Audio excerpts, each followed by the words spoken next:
If you've been watching the news recently, then you'll know that America has had a rough last couple of months.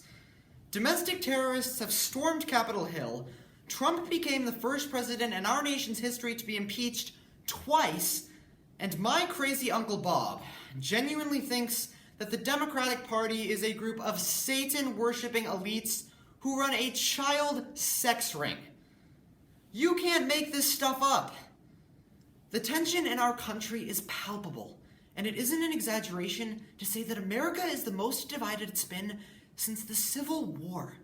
According to The Atlantic, in October of 2017, the vast majority of Republicans and Democrats, 81% of both parties, say that they have an unfavorable view of the other side. Polarization in America is a very serious issue that is poisoning the most rudimentary foundations of our society.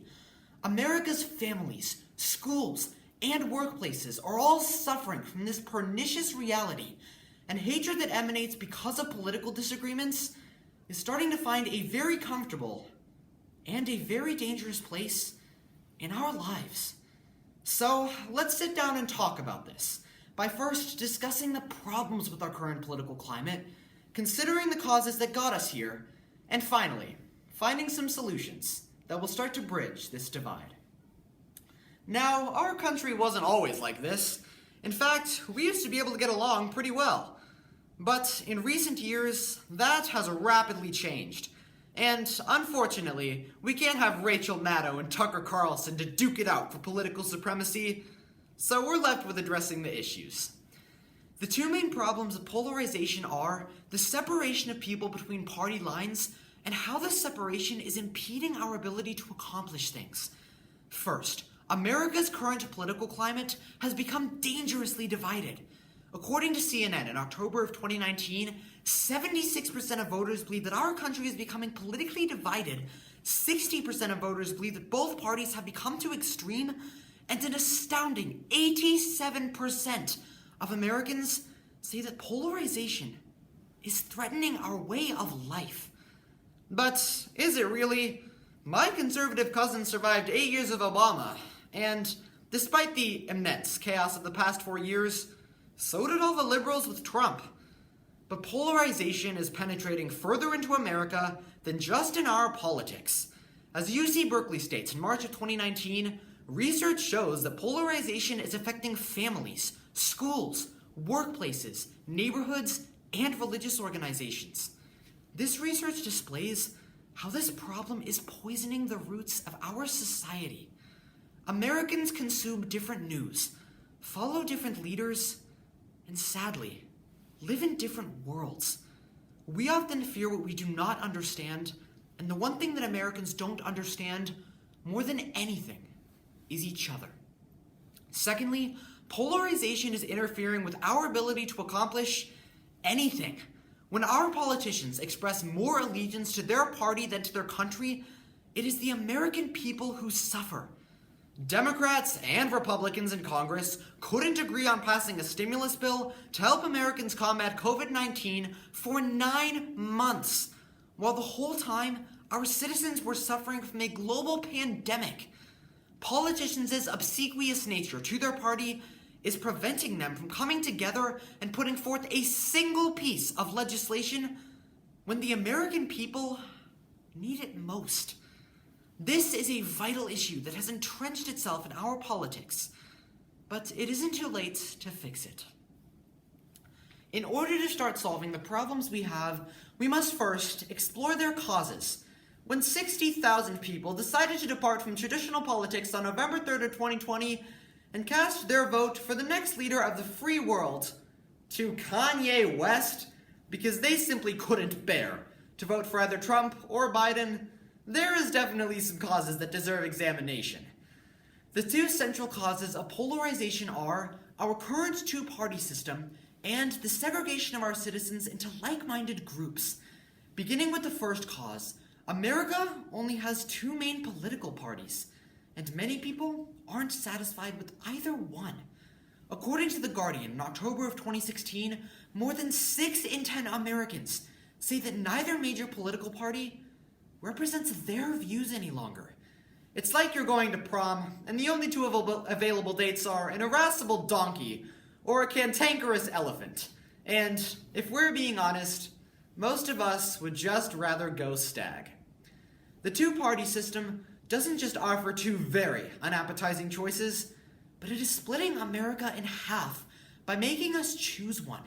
As John Adams said in 1780, a division of the republic into two great parties is to be dreaded as the great political evil. Today, 240 years later, America is characterized by division, and the two-party system only enables this. The second main cause is the segregation of people both physically and digitally. As the Wall Street Journal puts it on September 20th of 2019, Americans live in very different areas economically. Democratic districts are filled with universities, urban areas, and thriving economies. Compare that to the rural Republican areas of America that are much more focused on agriculture, manufacturing, and mining. But this division isn't just physical, it's digital as well. A few decades ago, everyone got their news from ABC, NBC, and CBS. But nowadays, people get their information from a wide variety of sources, particularly on social media, who thrive off of an industry of propaganda specifically designed to only give you one side of the story. We live in different areas, work completely different jobs, and consume opposite information. And this combination makes it virtually impossible for us as Americans to empathize with an opposing person's position. Let's move on to finding solutions. Based on what I have just said, I know America's situation may look lugubrious, to say the least. If you thought the insurrection at the Capitol was bad, you should see how the liberals are trying to take away your hamburgers. But political bickering is just the tip of the iceberg. However, there are ways that we can address this issue. First, we must change the way that we speak to one another. As The Conversation puts it in July of 2019, polarization is about feelings, not facts. Too often, when we engage in political conversations, we immediately begin throwing hands instead of offering them. As the American Psychological Association of January 12, 2021 points out, de-escalating our language when we speak to those we disagree with is paramount in pulling ourselves away from the precipice. We need to speak respectfully again, and that means avoiding things like bad jokes at the expense of others, rants on social media about how bad the other side is, and really asking ourselves, am I trying to articulate my opinion in a productive way, or just trying to roast a political opponent? Language is a powerful tool, and whether that power is yielded for good or for bad is up to us. But anyone who thinks the communication is a one-way street is very mistaken, which brings us into our second solution, which is listening to each other. The whole problem with polarization in the first place is that we as Americans have lost our ability to communicate with each other, and therefore, we can't empathize with one another. Have a conversation with a family member or a friend who has fundamental differences from you and truly listen to them. The only way that we are going to solve this issue is if we open our ears and hear what others are saying instead of trampling over their opinions so that we can express our own. Our American flag contains red, white, and blue, not just one color dominating the rest. And the least that we can all do is invest a minimal amount of effort to try and bring some unity back into the United States of America. As we are coming to a close, there remains one last and final thought that I would like to leave you all with, and that is this. There is one crucial component that has been missing from our politics in recent years: empathy. Empathy is what brings us together, and without it, we risk losing any chance we have of remaining united. It's easy to get depressed about the state of our country, but we would do well to remember the wise words orated by the senator from Illinois in 2004. There is not a liberal America or a conservative America. There is the United States of America. Because this land is your land, and this land is my land.